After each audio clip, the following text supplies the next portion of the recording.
Hi, my name is Jessica and today I'll be talking to you about my 2025 language goals and also I'll be reviewing my goals for 2024.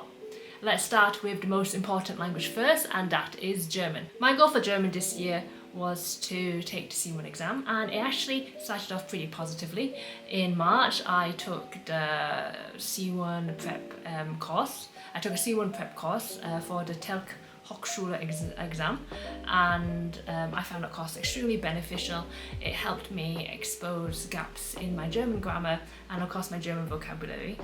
And the plan was to take the C1 exam a couple of months later. However, because of personal reasons and also simply due to the fact that it wasn't a priority anymore, I ended up not taking the exam.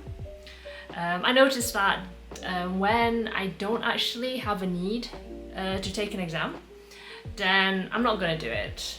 I'm a bit, not lazy, but I kind of need the extra motivation to study for an exam.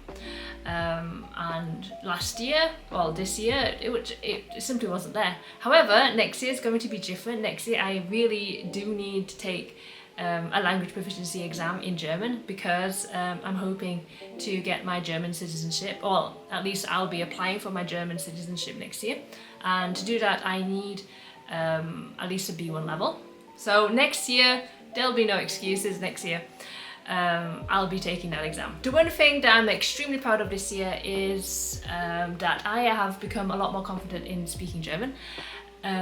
Previously, my main focus when I spoke German was to try to speak as natural and as native-like as possible. So this was quite harmful for me because whenever I needed to speak German, I felt the need to plan everything out beforehand, and in order to make sure I didn't make any mistakes or sound stupid. And if, God forbid, I actually made a mistake, then I would spiral, I would overanalyze every mistake I made, and then I would lament at the fact that I sounded so incredibly stupid in German. But now I don't do that anymore. Now my focus is on getting my message across rather than sounding as 100% like a native speaker as possible. And I am learning, my main goal is to embrace the fact that I am a foreigner and that I will make mistakes, but that's all part of the learning process, and I know that with time my German will get better and I will speak better German.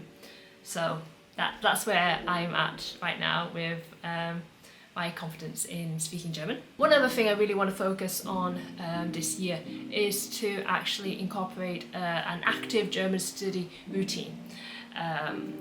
Because I'll be honest with you, I don't actually study German. What I currently do these days is just passively learn German.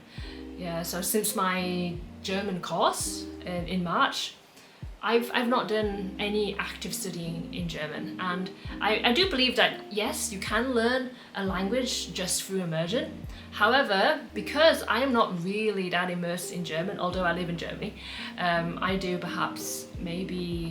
read in German, perhaps 15 minutes a day just before I go to sleep, and I watch something in German, perhaps say about half an hour, or I listen to a podcast in German about half an hour. So that's less than an hour a day, and that isn't that much time, right? Of course I can learn German through this way, but it will take me a long time to reach the level that I want to be at.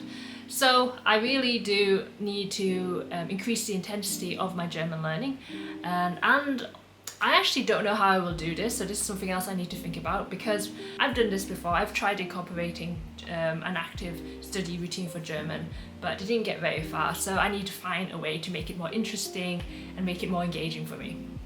And let's talk about my next language, which is Russian. So my goal for Russian this year was to reach a conversation level, and I'm super happy to say that yes, I did that. I can finally say that I can speak Russian, and it's such a joy. I'm really enjoying learning Russian right now. And I never thought I would say that because I've been struggling with Russian for many years. And there were two main things that has helped me in reaching this goal. The first one is the fact that my mother-in-law came to visit us during the summer, and she stayed with us for 2.5 months. So if you don't know already, I'm learning Russian because of my husband. My husband comes from Kazakhstan, so his native language is Russian. And when my mother-in-law came over, we had to speak Russian all the time. So this constant Russian immersion finally unlocked my Russian tongue, and I could actually speak some Russian. And here, I learned that the most important thing was to communicate with my mother-in-law. So it didn't matter if I made mistakes, it didn't matter if I sounded stupid. As long as she understood me, then that was a success in my book.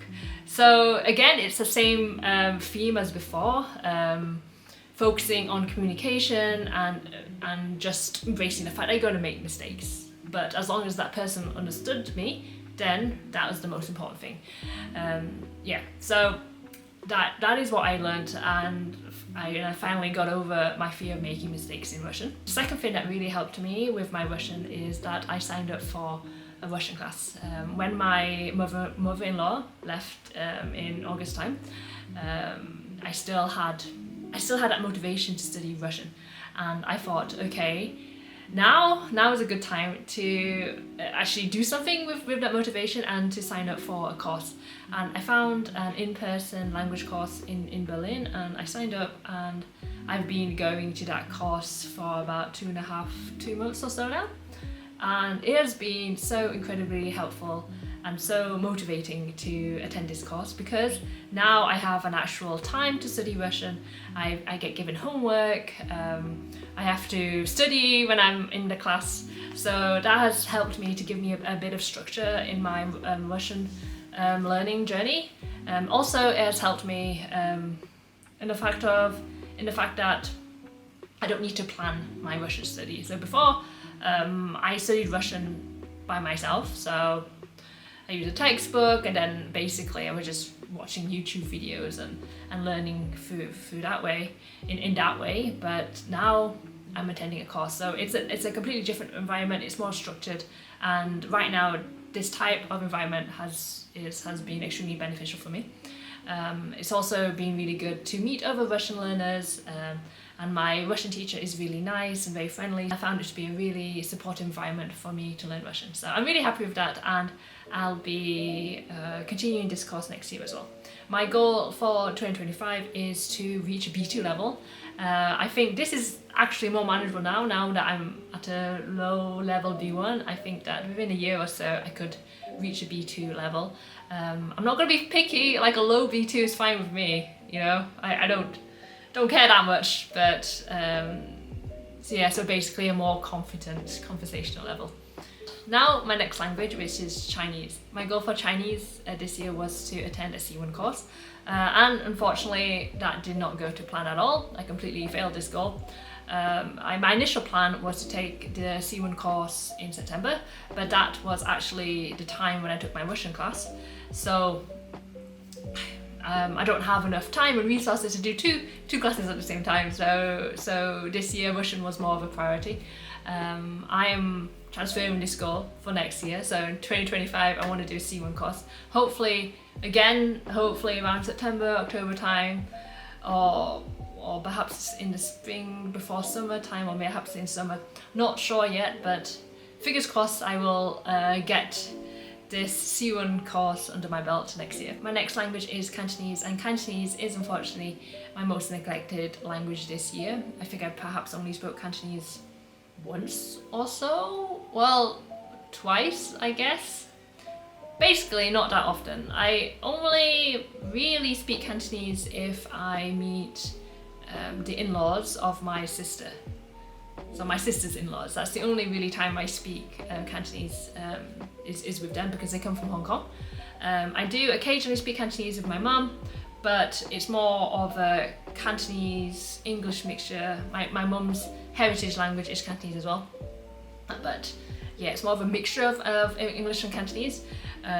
So I have no goals, I'll be honest, for 2025 for Cantonese. It would be cool to say that I want to like revive my Cantonese level, but I know I am not going to take the time to do that. So yeah, no goals in Cantonese. So this year I studied a little bit of Spanish because I went to Mallorca. That was actually super fun. I studied Spanish for the first couple of months of the year. I also attended an A2 course, well, a week of an A2 course with Lingoda, and I definitely wasn't at that level. I could understand everything, but I couldn't speak at an A2 level. But with the help of Google Translate, you can really do anything. So that was actually really fun. Trying to be at an A2 level, you know, fake it till you make it. So that was a fun experiment. Unfortunately, when I was in Mallorca, I didn't actually speak that much Spanish. I think it's because I was with my parents, and I don't know, I feel like if I'm traveling just me by myself or with my husband, then I'm more willing to speak the language. But when I'm with my parents, it feels a little bit different, especially when I know I'm not a confident speaker. So anyway, didn't speak much Spanish. I spoke a little bit, I did speak some, so that's good enough. And I don't have any goals for Spanish this year, for next year. This year I also dabbled in Polish and in Czech. So I visited Prague in November to see the Lord of the Rings concert, and that was absolutely wonderful. And I also spoke some Czech, speaking Czech, and then like wondering if that person's going to reply back to me in Czech, or are they going to switch to English. I think most people did actually just speak back to me in Czech. Sometimes I understood them, sometimes I didn't, but it was really fun trying. I don't think I will be studying any Czech next year, but it's definitely on my to-do list sometimes. The next language is Polish. I visited Wrocław for the weekend. Well, it was actually for a couple of days, it wasn't a weekend, but I had a really fantastic time, and I spoke some Polish, and people mostly replied back to me in Polish. So that was super fun, and I did so Polish is on my study list. I bought this Polish Onamua book. I'm hoping to complete at least some of the lessons. My goal for next year, sorry, my phone. My goal for next year is to reach an A1 level. And the other language that I really want to study next year is French. So a friend, one of my good friends, Kat, and I are planning to visit France next year. And like I said in my previous videos, traveling is one of my biggest motivators in studying a language. So I'm hoping to revive my GCSE French and get some French studying down. So my goal for next year is to reach an A2 level in French. I think that is doable. So that's my language goals for 2025.